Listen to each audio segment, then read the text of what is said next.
Welcome to Networking Academy. In this academy, we learn all the networking courses and their certification detail.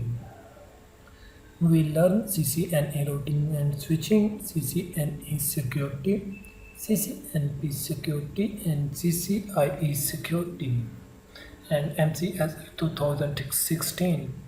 If you don't subscribe our channel, you should subscribe our channel because in future we upload latest video about networking. VLAN Virtual Local Area Network। VLAN एक independent network है।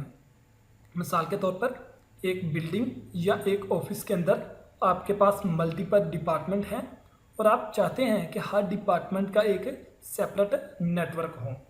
तो इस requirement को meet करने के लिए हमारे पास दो ऑप्शन हैं। एक तो ये है कि हम हर डिपार्टमेंट के लिए एक अलग से स्विच रखें और इस स्विच को राउटर की एक अलग पोर्ट से अटैच करें। इस तरह जितने डिपार्टमेंट होंगे उतने ही स्विच होंगे और उतने ही राउटर की पोर्ट रिक्वायर्ड होंगी। इस तरह हमारे डिवाइसेस की रिक्वायरमेंट बहुत ज़्यादा हो जाएगी और एक्सपेंसेस बहुत ज़्यादा बढ़ जाएंगे। और दूसरा हल क्या है? दूसरा हल ये है कि आप एक ही स्विच में रहते हुए स्विच को लॉजिकली इस तरह ब्रेक करें कि फिज़िकली तो वो देखने में एक ही मालूम हो लेकिन लॉजिकली वो मल्टीपल नेटवर्क में ब्रेक हुआ हो। और जो लॉजिकली नेटवर्क क्रिएट करेंगे, हर नेटवर्क एक डिफरेंट डिपार्टमेंट को रिप्रेजेंट कर रहा होगा।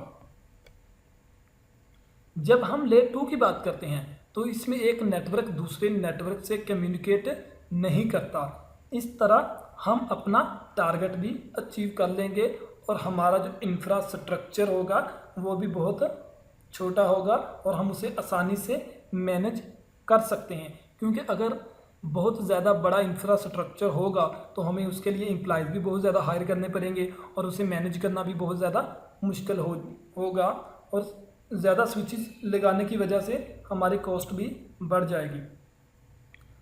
लेकिन मिसाल के तौर पर हमारे दो मुख्तलिफ डिपार्टमेंट है, आपके पास दो मुख्तलिफ डिपार्टमेंट है और आप चाहते हैं कि दोनों अलग अलग नेटवर्क हों, यानी कि दोनों एक अलग अलग नेटवर्क में हों, तो आप उनको एक ही स्विच में रखना चाहते हैं। आपकी रिक्वायरमेंट ये है कि दो मुख्तलिफ डिपार्टमेंट हैं और वो दोनों अलग अलग नेटवर्क में भी रहें और आपके पास स्विच भी एक है, तो आप उस पर VLAN बना सकते हैं। हर किसी का एक अलग वर्चुअल नेटवर्क बना दें। इस तरह इंफ्रास्ट्रक्चर तो सेम शेयर कर रहे होंगे लेकिन उनकी VLAN आपस में कम्युनिकेट नहीं कर रही होंगी।